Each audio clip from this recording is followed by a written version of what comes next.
Luigi Sposato.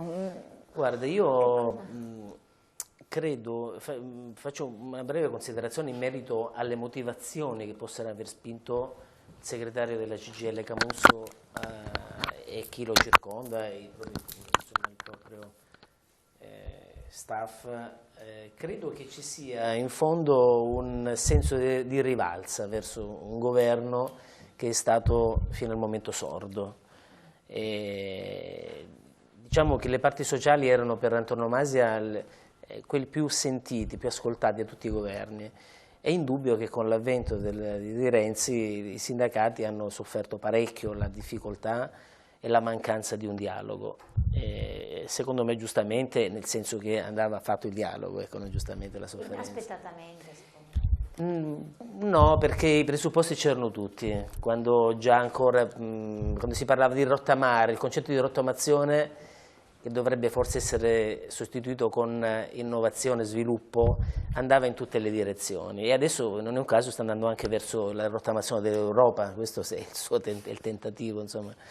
E quindi diciamo, secondo me c'è un forte senso di rivalsa, anche perché secondo me è supportato da fatti, perché oggi l'INPS comunica che ci sono stati a dicembre 250.000 assunzioni a tempo indeterminato, il doppio di novembre.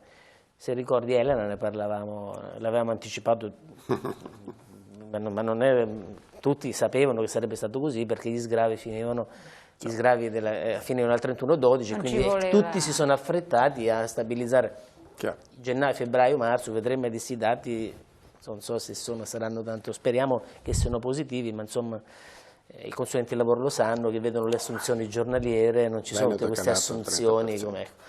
E quindi secondo me c'era questo senso, quindi, che è supportato e sarà supportato, non è un caso che è partita adesso, per il fatto che a mio avviso l'occupazione non produrrà gli effetti del 2015, perché gli sgravi sono il 40%, per cui ci sarà e coglierà la palla al balzo e si è lanciata. E quindi io credo ci sia un forte senso di rivalsa. Ecco, questo un po' sulla motivazione del perché secondo me la CGIL si è lanciata in questa direzione.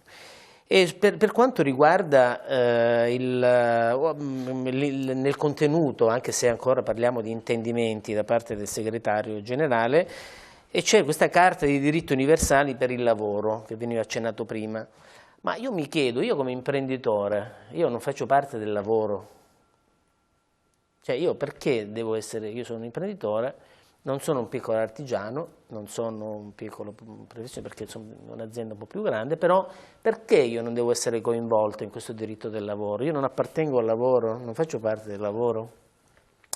Qualcuno dirà, beh, ma il sindacato fa la parte e rappresenta i lavoratori, giustamente. Allora dico, non sarebbe stato più opportuno, a parte un'unità sindacale che credo poi alla fine su cose giuste si trova sempre, non era più opportuno un discorso di dialogo, un discorso da mettere insieme, stendere insieme uno statuto per il lavoro insieme all'impresa, insieme alle altre parti sociali, insieme alla politica? Così come è partito e l'inserimento dell'articolo 18 sembra quasi una provocazione, perché se è stato tolto, appena tolto, adesso se viene reinserito è chiaro che porta un elemento di rigidità da parte di chi lo legge, soprattutto se questo è stato fortemente, si è voluto eliminarlo in maniera forte. Quindi ecco, noi dovremmo, secondo me, noi, parlo del lavoro in generale, dovremmo trovare dei tavoli di incontro, non delle cose che ci dividono. Perché, dicevamo prima bene, io quando assumo un lavoratore lo assumo non per licenziarlo. Peraltro io ho utilizzato il Job Act, nel senso che le contribuzioni per una dipendente che è stata assunta, ma non perché ho trasformato dei contratti non genuini, attenzione, ma perché ne avevo di bisogno. Qui apro un'altra parentesi, non era opportuno per incentivare il lavoro sostenere le imprese che avrebbero assunto o che assumevano un lavoratore in più rispetto invece a una sanatoria che è stata fatta, un condono, ma qui meglio un lavoro a tempo indeterminato piuttosto che uno precario, meglio più diritti ai lavoratori, sono d'accordo, però per quanto riguarda lo sviluppo economico, lo sviluppo delle imprese e di conseguenza lo sviluppo dell'occupazione, poco si è fatto.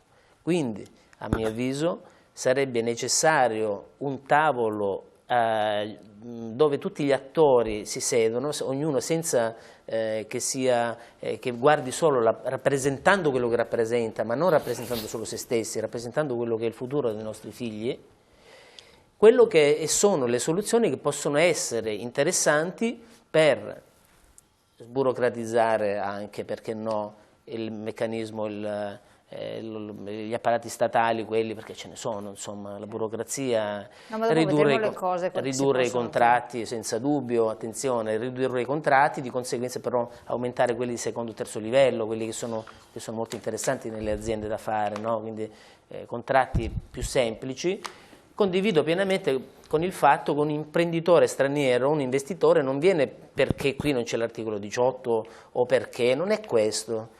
E uno che viene qui vuol vedere, così quando io vado all'estero per investire, cosa voglio trovare? Voglio trovare semplicità, certezze, stabilità, quindi stabilità politica, stabilità sociale, certezza della norma. Quindi sono un po' altri fattori. La certezza della norma e la certezza di regole e cose semplici. Ecco, quindi su questo concetto di semplicità io credo che dovremmo tutti quanti fare un passo indietro e accantonare la casacca, oppure mettersi con la propria casacca, ma per vincere la partita tutti insieme. Ecco, quindi un intervento, adesso vedremo come si svilupperà questo intervento della CGIL e vedremo un po' che direzione prenderà. Infatti, chiedo a voi perché ci sono diversi punti che devono essere ripresi e un po' approfonditi.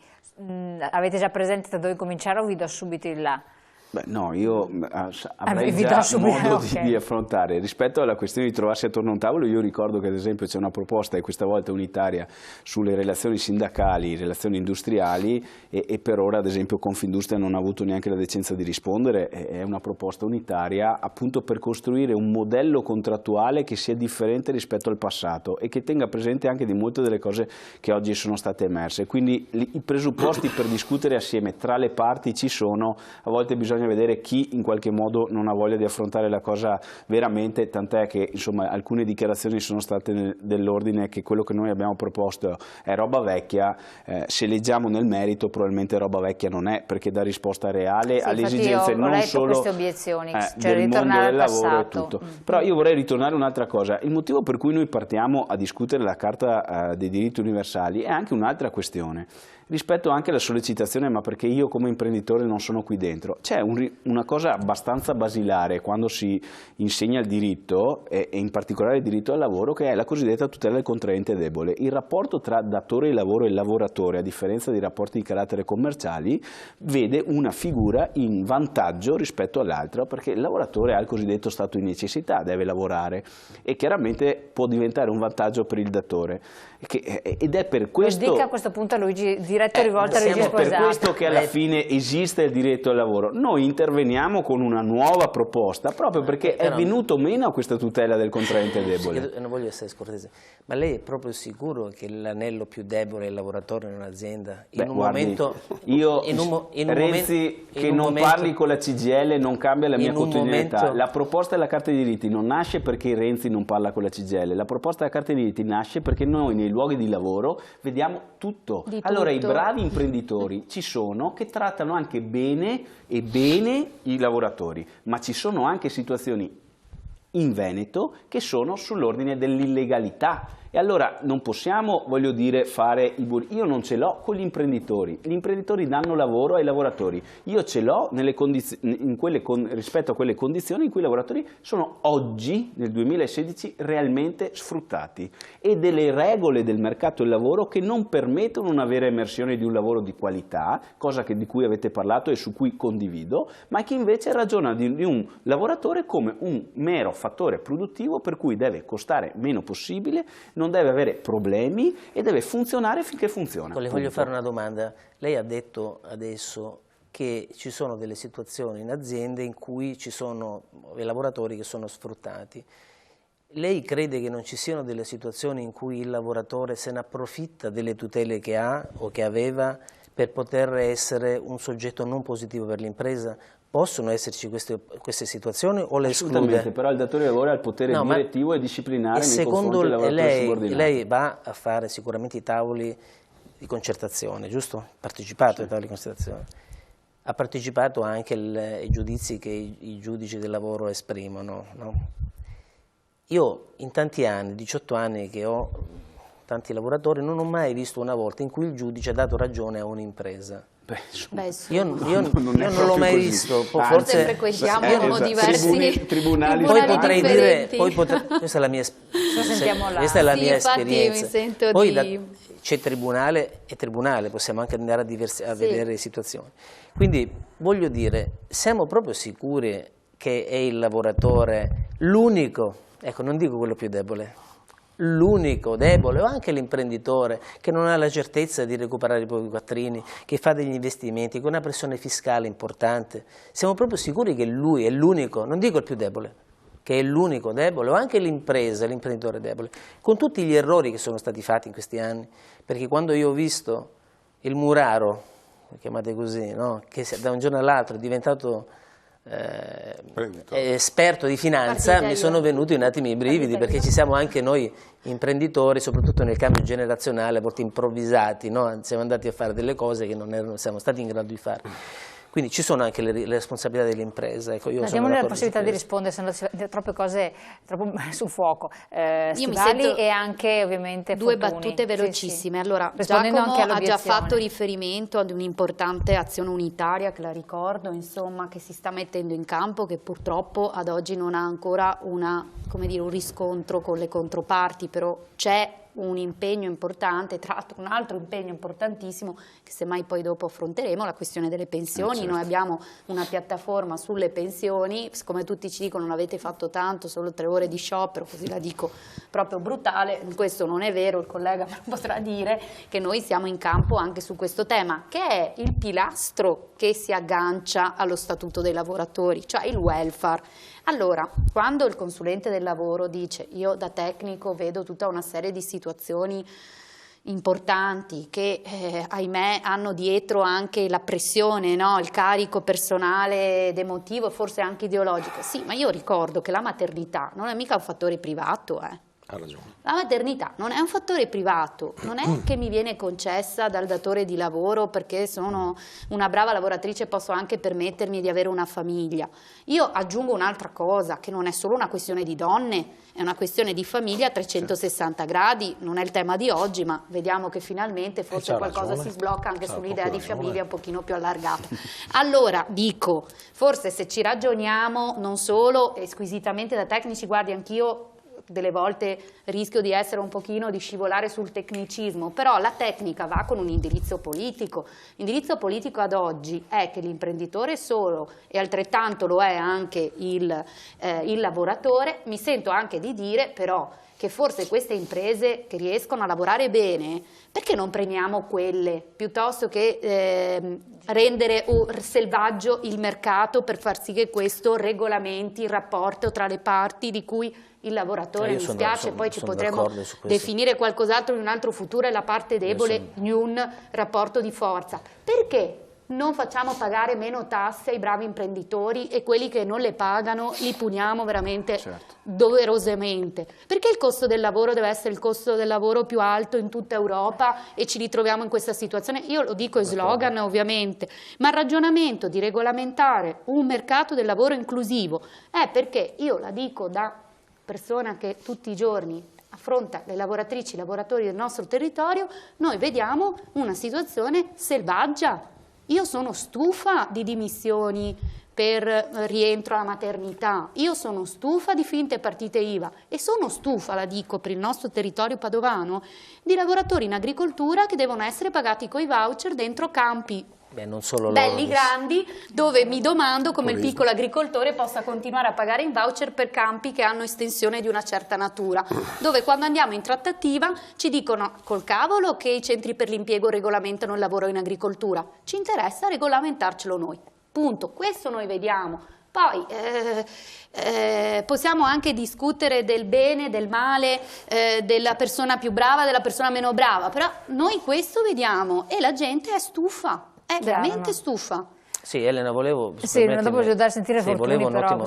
ribadire che io personalmente non ho condiviso che la decontribuzione, gli sgravi per le assunzioni andassero a tutte le imprese per sanare. Io ribadisco che per me è importante valorizzare le imprese che investono, valorizzare le imprese che valorizzano il personale, che lo orientano nelle loro prestazioni. Sì, ma i provvedimenti che sono stati presi in generale... Guarda Elena, se vieni con le tue telecamere fuori dalla Camera del Lavoro al nostro servizio orientamento lavoro, vedrai questi che vengono assunti successivamente dopo la scadenza del termine, sono sempre gli stessi che vengono assunti. L'abbiamo denunciato questo fenomeno, allora dico, gli sgravi non possono essere a pioggia. Devono essere mirati a una scelta precisa. Ci troviamo d'accordo assolutamente su questo. No, ma anche gli 80 euro che appunto sono stati criticati anche dalla CGIL perché sono stati tagliati fuori i pensionati, eccetera, sono stati un'altra cosa a pioggia. Lì non c'è stata peraltro chi dice che è un governo di destra non è vero, tutti i provvedimenti comunque sono di sinistra, in senso come dire, tradizionale del termine, in senso come si vuol dire, diciamo. Nel senso di cercare, che ci sta anche perché comunque abbiamo un tessuto sociale disomogeneo, abbiamo anche degli stipendi che sono da fame, abbiamo delle situazioni assolutamente non adeguate, quindi è stato giusto accontentare, ma non è quello che crea sviluppo. No, assolutamente, ma comunque i più deboli non sono stati aiutati e anche tanti altri. Ma di fondo il titolo lo cambierei, insomma, io il titolo della trasmissione, no? Che vedo continuamente scorrere, perché insomma non mancano i diritti, probabilmente c'è qualche problema ad applicarli e come dicevo prima, guardate che è anche un problema etico, le stesse persone che c'erano un tempo e che probabilmente erano meglio formate da questo punto di vista continuano a non fare questi errori, di non sottovalutare il valore del lavoro, di non addentrarsi in pratiche che vanno a ferire un proprio collaboratore che è la struttura portante della propria attività. Ecco, probabilmente bisogna proprio superare questo ghippo, insomma. E non è facile perché, scusate, perché viene da tentativi anche meno nobili di fare impresa e di risparmiare su tutto pur di rimanere a galla. Quindi è una questione anche di preparazione imprenditoriale. Quindi proprio per semplicizzare chi ci ascolta, secondo lei l'impianto va ancora bene? Cioè, i diritti ci sono garantiti? Sì. Adesso io per carità, una delle cose, ma non prendetevela, una delle cose che è messa su questo statuto è l'obbligo per un'azienda a fare la contrattazione e una penalizzazione se non la fa. Anche se non fa, cioè fa la contrattazione ma non è nelle condizioni di stipulare un contratto. Dopo correggimi se sbaglio, ma insomma l'ho letto così. Non manca il diritto alla contrattazione. Per le imprese manca le condizioni per farla, per noi spazio ce n'è. Se poi mettiamo a fondo il fatto che abbiamo riproposto una modalità di contrattazione che io tra l'altro non condivido, ve lo dico anche contro la mia stessa organizzazione, perché è troppo centralista, è ancora troppo centralista. La contrattazione, se vuole aver successo, deve essere spostata sul territorio e deve essere spostata sulle aziende. Ma allora tenerla ancora a livello centrale è troppo, ma non rispondere al fatto che il sindacato chiede di riformare la contrattazione, di vederci a un tavolo, per dare linfa al sistema produttivo che ha bisogno, è la stessa cosa, è lo stesso errore che sta facendo Renzi, che è quello di non consultarsi con il sindacato anche su passaggi cruciali, facendo anche delle figuracce, perché l'ultima in ordine del giorno è proprio di ieri, che è quella sulle pensioni di reversibilità, che non è un regalo, è una pensione dove uno ha pagato una montagna di contributi, muore un minuto dopo che è andato in pensione. Speriamo non sia così perché io sono comodo verso quel lato lì, dopo 45 anni di lavoro comunque, e questo dovrebbe rinunciare a tutto e magari a una moglie che non ha potuto lavorare perché lui lavorava e lei non aveva le condizioni, o viceversa, insomma, ecco, marito o moglie, che sia, o figli che magari stanno ancora studiando e che non hanno diritto a nessun sostentamento, nessuno. Perdono anche gli assegni familiari perché è il minuto che uno va in pensione, dopo non ha più nulla da sostenere fino ai 26 anni del ragazzo che studia, e quindi come si fa a imbattersi in un'avventura del genere per poi dire ma sa, abbiamo sbagliato, non avevamo... Cioè, modello Fornero, no? Levarsi il cappello e andare a discutere con chi queste robe le vive. Ma il tutto, ecco, anche per tante volte discutiamo, siamo anche animati, la CGIL come di una roba, noi di un'altra, e magari i Cobas di un'altra ancora, no? Vedi Prix. No, tanto per dire che ci sta anche lì, ho visto anche le normative ma sugli dopo ne appalti. parliamo, infatti, ecco. sul discorso. No, ma era solo per dire, solo il finale che è l'iniziale. Se noi vogliamo esulare nei nostri ragionamenti dal contesto, sbagliamo. Ora, il contesto uno lo legge in una maniera e uno in un'altra, ma è un contesto di crisi che non è quello con cui si è fatto lo statuto dei lavoratori allora. Allora abbiamo avuto un grande percorso di crescita enorme dell'economia e dello sviluppo all'interno del nostro Paese e della base occupazionale all'interno del nostro Paese, con dei diritti ampiamente vessati. La riprova era che neppure i diritti umani universali erano applicati a quel periodo là. Io li ho anche vissuti perché insomma, è un po' di anni che lavoro, da ragazzino, da 50 anni fa. Ecco. Allora so anche che i passi sono stati fatti, ma lì sulla scia, sull'onda di un'economia esplosiva, crescente, che ha portato a questa determinazione. Adesso siamo in un'altra condizione, in un altro contesto, che non giustifica far perdere di valore al lavoro, ma non drammatizziamo sul fatto dei diritti. Ecco, io la metto solo così, non la vedo. No, ma adesso la riprendiamo. Io devo andare subito in pubblicità. Volevo dare la parola appunto anche al nostro consulente del lavoro, perché abbiamo toccato alcuni aspetti importanti, partire proprio dal contesto. Pubblicità, pochi secondi, siamo con voi.